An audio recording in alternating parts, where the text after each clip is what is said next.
Hello everyone, my name is Poonam Deshpande and this is the third part of the lecture series of flipped classroom. In this particular lecture we will be looking at why to flip a classroom, what exactly is the flipped classroom and how do we conduct such flipped classroom.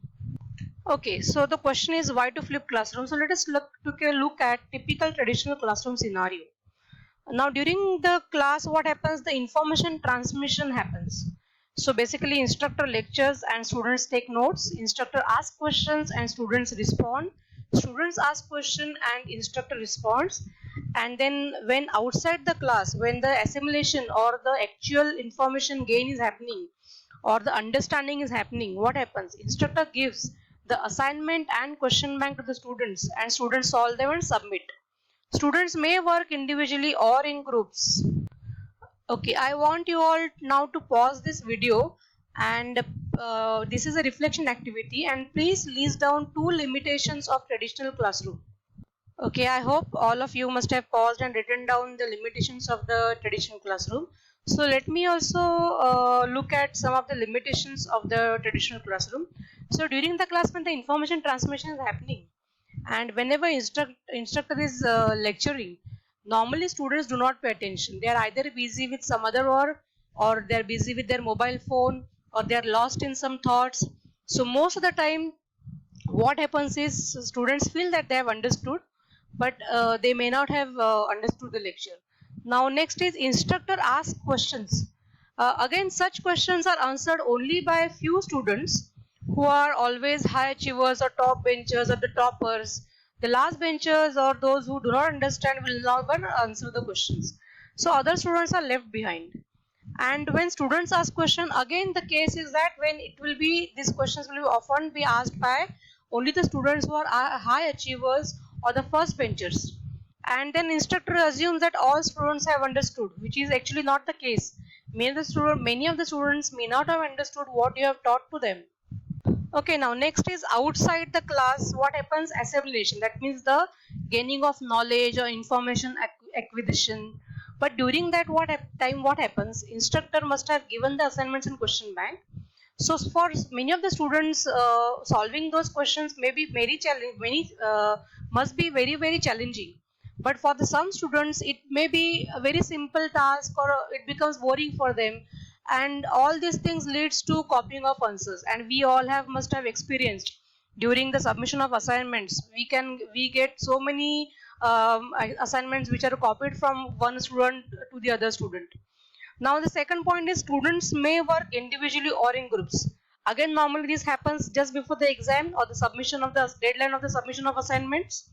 So actually when the focus should be on the focus should be on the content attainment, but it does not happen. What happens is the focus is on the assessment. So students are basically worried about how their assignments are going to be assessed.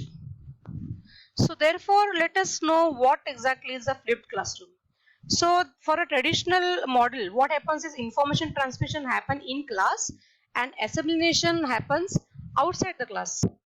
But in flipped classroom, the information transmission will be happening outside the class, where we give students or ask students to watch some video or read some books or do some activity outside the class which is required for the next lecturing session. And then in the classroom, where the assimilation is supposed to happen, that happens in the classroom.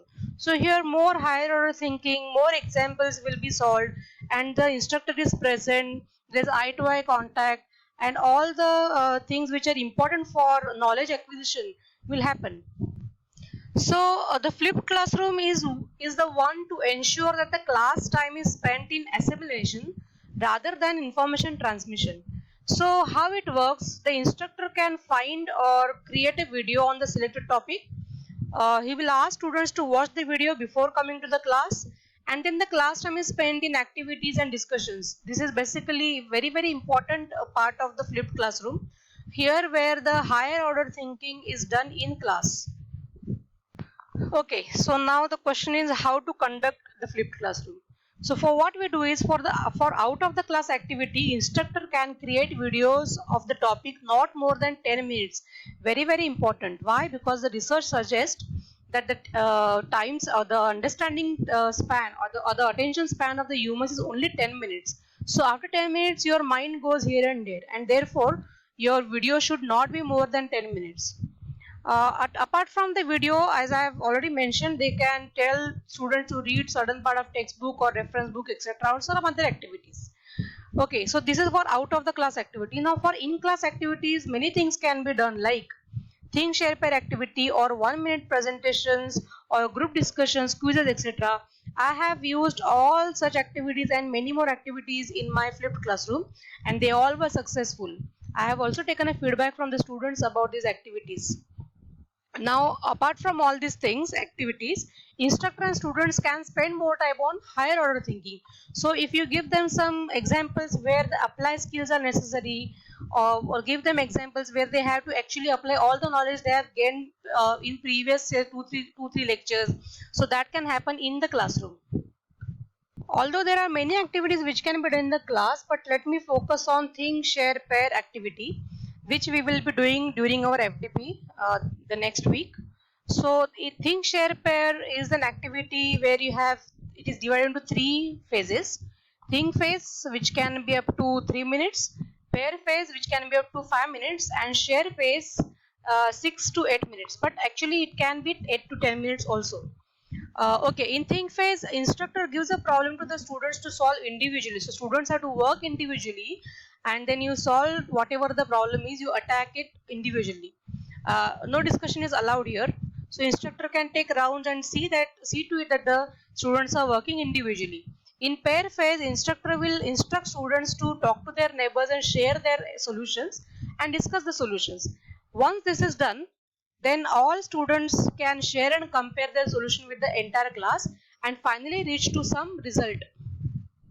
So we have talked about the in-class activities. Now let us see how do we go for outside class activities. So as I told you that we can create videos, and the creation of videos can be done using the following softwares. During the FDP lecture, I will be explaining. There are many softwares, but I normally use Screen Customatic software, which is very easy to use, and I will be explaining to you how do we actually use this Screen Customatic software to record a video. That's it for this lecture, and this is the last part of the lecture. The rest of the discussions and more information will be given in the FDP lecture. Thank you all.